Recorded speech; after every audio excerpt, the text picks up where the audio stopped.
안녕하세요. 행복홈즈TV 조윤희 조인지 중개사입니다. 반갑습니다. 오늘은 저희가 파트 2 시간을 가지려고 하는데요. 어떤 시간이죠? 네, 저번 시간에 계약 전에 유의해야 할 사항 1탄에 이어서 2탄을 가지고 왔습니다. 실질적으로 가장 중요하지 않을까 생각이 드는데요. 계약 시에 확인해야 할 사항이 뭐가 있을까요? 계약 때 주의해야 될 사항 중에 확인을 정말 제대로 하고 넘어가야 되는데요.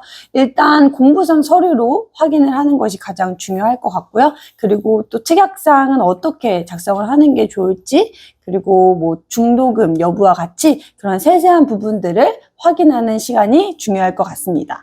그럼 제가 첫 번째로 말씀드렸던 공부상 서류는 어떤 것들이 있죠? 네, 일단 대표적 서류로는 등기사항 증명원이 있습니다.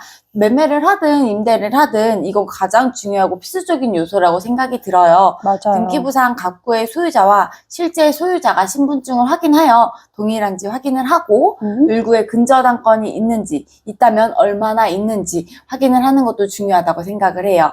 그리고 등기부 등본에는 압류나 가처분까지도 나올 수 있으니 그 부분도 있다면 주의해 주셔야 합니다. 가장 중요한 부분이 바로 등기부 등본인데요. 신분증과 같은 역할을 하는 거기 때문에 등기부 등본은 정말 중요한 서류라고 볼 수 있습니다. 그리고 이 외에도 또 다른 공부상 서류들이 많이 있어요. 어떤 것들을 또 저희가 확인시켜 드리죠? 네, 건축물 대장과 토지 대장, 그리고 토지 이용 계획 확인원이라는 게 있는데요. 건축물 대장과 토지 대장은 비슷한 맥락의 대장이라고 보시면 돼요. 건축물 대장은 건축물에 대한 걸 확인하는 대장이고, 토지는 토지에 대한 내용을 확인하는 대장인데요. 건축물 대장에는 위반 건축물인지 아닌지 확인할 수가 있고, 이 건물이 몇 년도에 지어진 준공연도도 나와 있고요. 그리고 제일 중요한 면적들이 가장 자세하게 나와 있습니다. 그리고 소유자의 이제 성함과 생년월일도 나와 있는데, 이 부분 같은 경우에는 보통 대부분은 등기부 등본과 건축물 대장에 소유자와 면적 같은 게 다 동일하게 나와 있긴 해요. 하지만 혹시라도 다를 경우에는 건축물에 대한 면적 같은 경우는 건축물 대장을 확인해서 하시는 게 정확하고요. 소유권에 대한 내용은 등기사항 증명서를 확인해서 하시는 게 정확하다고 볼 수 있습니다. 그리고 토지 이용 계획 확인원이라는 이 명칭은 조금 생소하시게 느껴지실 수 있을 것 같아요. 내 해당 번지수에 뭐 재개발로 묶여 있다든지 아니면 개발 제한 구역으로 묶여 있다든지 이런 용도, 지역, 지구, 구역에 대해서 좀 나와 있고요. 그리고 번지에 대한 그 면적과 그 면적에 대한 이제 공시지가도 같이 함께 나와 있습니다. 맞아요. 그런 것들을 확인할 수 있는 서류들이죠. 정말 자세하게 설명을 해주셨어요. 그리고 또 제가 추가로 말씀드리면, 전세, 임대의 경우에는 뭐 임대인의 국세나 지방세, 완납 증명서도 함께 확인을 하셔서 체납 여부가 없는지도 확인을 하시고, 계약을 진행하시는 것도 좋을 것 같아요. 네, 윤희준 기사님, 요즘 젊은 고객님들이 계약 시에 특약을 A4 용지로 정말 많이 가지고 오시잖아요. 네. 이렇게 많은데 꼭 필요한 특약이 있다면 어떤 거인지 한번 알려주실 수 있나요? 매번 저희가 계약할 때마다 이제 문구를 다 보내주시는 분들이 상당히 많았어요. 물론 겹치는 부분들도 많기 때문에 제가 오늘 이 시간에는 정말 이 부분은 필수로 넣었으면 좋겠다 하는 특약들을 한번 정리했으니까 같이 살펴보도록 할게요. 6가지 정도로 정리를 해봤는데요. 첫 번째 보시면 임대인은 임차인의 최우선 순위 조건을 유지해 주기로 한다라고 적혀있죠. 이 문구는 어떤 의미로 해석하면 될까요? 잔금 이후에 뭐 추가 대출을 받지 않다는 맥락이랑 같은 내용이라고 볼 수 있어요. 네, 맞아요. 그래서 이제 임차인의 우선순위를 유지해준다는 조건은 다른 여부의 대출을 받지 않는다는 내용으로 이해해 주시면 되고요. 두 번째 보시면 이제 은행에 설정되어 있는 내용들이 적혀 있고 잔금과 동시에 상환 말소하는 조건이라고 적혀 있잖아요. 이 부분도 중요한 게 뭐 매매를 진행하시든 전세를 진행하시든 잔금과 동시에 임대인분이 동시에 상환하고 또 말소 비용도 납부해서 말소하는 조건으로 계약을 진행을 하고 있습니다.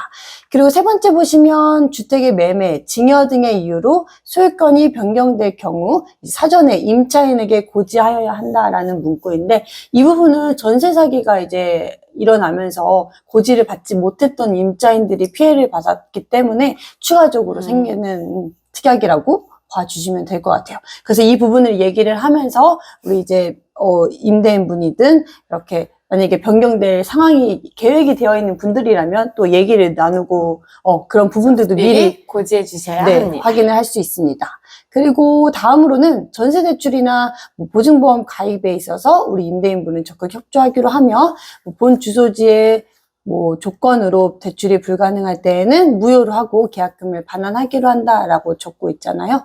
이 부분도 적극 협조해야 되는 부분이 임대인분이 통화를 또 해주셔야 돼요. 그리고 서류를 오게 되면 또 서류를 받아서 그거에 대해서 이제 응답을 하셔야 되기 때문에 이런 부분이 없으면 또 대출이 안 나와서 이런 거 협조를 잘 해주시고, 그리고 또 혹여라도 만약에 대출이 안 나온다면 그 부분은 이제 이 계약은 무효로 하고 또 계약금을 돌려주는 조건으로 우리 이거 진행하고 있습니다. 파트 1에서 얘기 나눴던 거 아닌가요? 맞아요. 계약 때 계약시가 있어야지 또 은행 상담 업무가 가능하니까 네. 이런 부분을 넣고 하고 있으니까 무조건 저는 계약하기 전에 대출부터 확인해야 돼요. 그러니까 기본적인 거 확인하시고, 두 번째로는 이 특약으로 또 안전하게 계약금을 반환받으실 수 있으니까 안심하셔도 되고요. 다섯 번째로는 계약일 이후 임차인은 확정일자를 받고 전입신고를 필히 하기로 한다라고 적혀 있는데, 이 필히를 강조한 이유가 있을까요?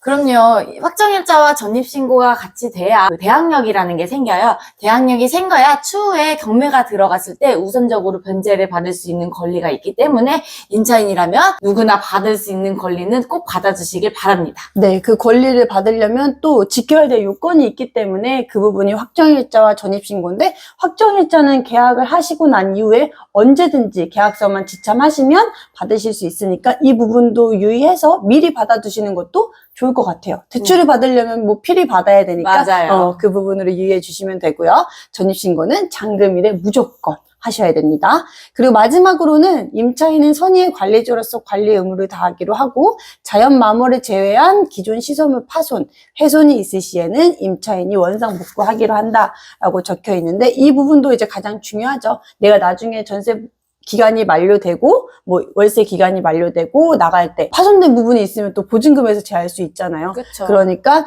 생활하시는 동안 선의의 관리자로서 또 관리 의무를 지키며 원상 회복 의무가 있다는 것도 이제 다 명시를 해놓고 진행을 하니까 나중에 나갈 때 임대인, 임차인분 크게 다툴 일 없이 이렇게 진행을 할 수 있는 것 같습니다. 네. 또 주택이나 아파트나 빌라, 오피스텔에 따라서 종류들이 다양하기 때문에 그때그때마다 저희가 또 명시해야 될 특약들이 있잖아요. 맞아요. 이것도 기회가 된다면 한번 저희가 공유해 볼게요. 저희가 특약 부분도 중요하지만 금액에 대한 협의도 굉장히 중요한데요. 네. 중개사님, 계약 시에 중도금이 의무인가요? 계약 시에 중도금이 의무는 아닙니다. 그럼 중도금을 넣는 이유는 뭐가 있을까요? 다 잔금 때 이체되지 않을까요? 네, 계약금이랑 잔금이랑 나눠서 이체를 해도 되고요. 물론 협의사항이기 때문에 이 부분은 협의로 진행을 하시면 돼요. 근데 이제 이러한 예시가 있어서 이렇게 한번 말씀드리는 건데, 잔금일이 길어요. 근데 이제 상황이 변해서 이제 가격이 너무 많이 상승한 거죠. 그래서 이제 매도인분이 계약금 100을 주고 해지하고 이런 경우들이 생길 수 있거든요. 근데 여기서 우리가 중도금을 넣게 되면, 그러니까 한 당사자로 이제 내가 계약을 해지하고 싶어도 계약을 해지할 수 없는 상황이 생기는 거죠. 일방적인 계약 해지가 불가하다. 네, 맞아요. 그래서 중도금을 넣을 때에도 이런 부분까지 고려해서, 생각을 해서 넣으면 좋죠. 중도금의 효력까지 잘 말씀해 주셨는데요. 저희가 오늘은 계약 시에 확인해야 할 사항들로 한번 이야기를 나눠봤어요. 도움이 되셨을까요? 다음에는 계약 후에 일어날 수 있는 상황들로 한번 대화를 나눠볼까 합니다. 네. 모두 한 주 잘 보내시고 다음 시간에 뵙겠습니다. 감사합니다.